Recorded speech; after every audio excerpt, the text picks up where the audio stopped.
Welcome back from the iPad 2 to all the other great tablet computers that are on the market right now. We've got the latest and greatest to show you this morning.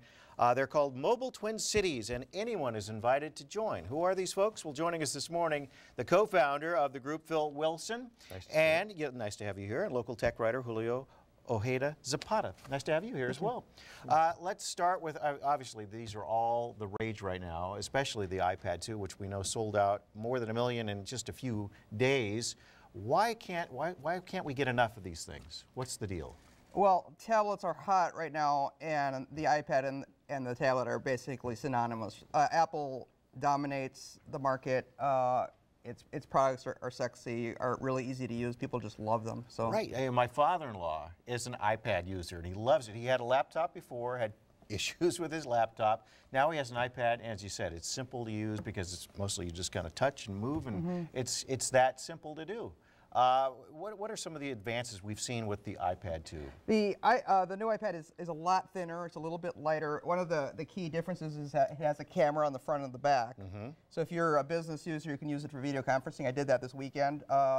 If you just want to communicate with your family, you can do that with the FaceTime service. It has this really neat cover stand, that built-in turns into a stand. It's really cool. That is really cool. And some people go for the 64 gig. I guess if you have a lot of media that you want to store on there, movies, that type of thing, TV shows, that might be for you. And you can get it with Verizon and AT&T 3G service, or just the Wi-Fi version. Right. And they actually went down a little bit in price. Is that right? No, exactly the same. About the same price. Okay, so they didn't raise the price for even better technology. Absolutely. So maybe you're not an iPad person. So then we move down to what we call the Xoom, X-O-O-M, the Xoom, and this is from our friends at Verizon. Yeah, this is Motorola hardware. It's running the Google Android operating system. It's the first of a flood of iPad competitors that are coming on the scene. Very nice tablet. If you're a big Google head like I am, I use a lot of Google services. Those are baked right in very nicely. The hardware specs are comparable. It has a camera on the front and the back. Very, very nice. It's not as good of a media player, iPod-like media player. So if you're big into the music and the video, maybe it's not for you. But overall, it's a sweet tablet. And how do they compare price-wise? More expensive. Really? More expensive.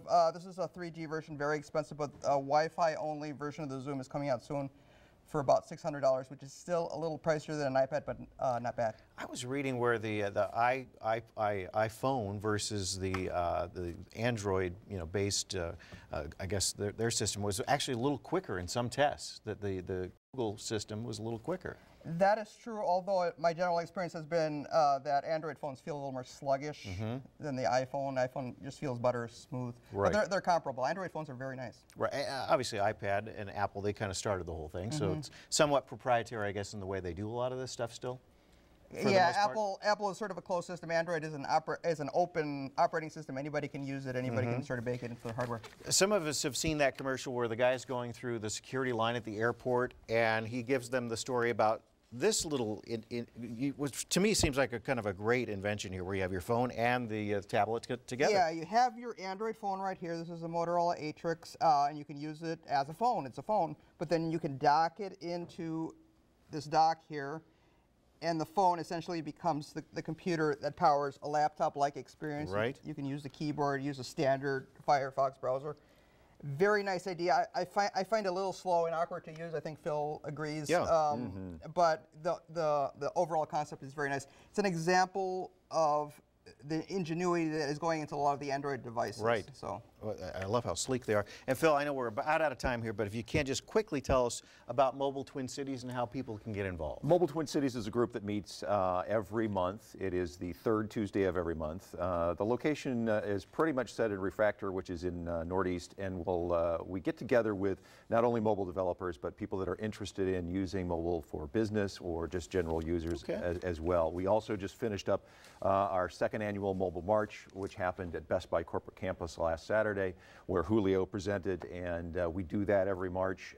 We spend the day with both mobile developers and mobile business folks right here in the Twin Cities and try to get people together.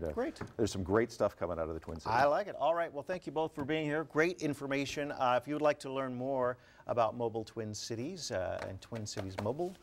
You can log on to this website. Go to mobiletwincities.com. You can find out about some of these great new tablets that are coming down the pike. Right now, let's get over to Eric Maitland for the latest on our weather.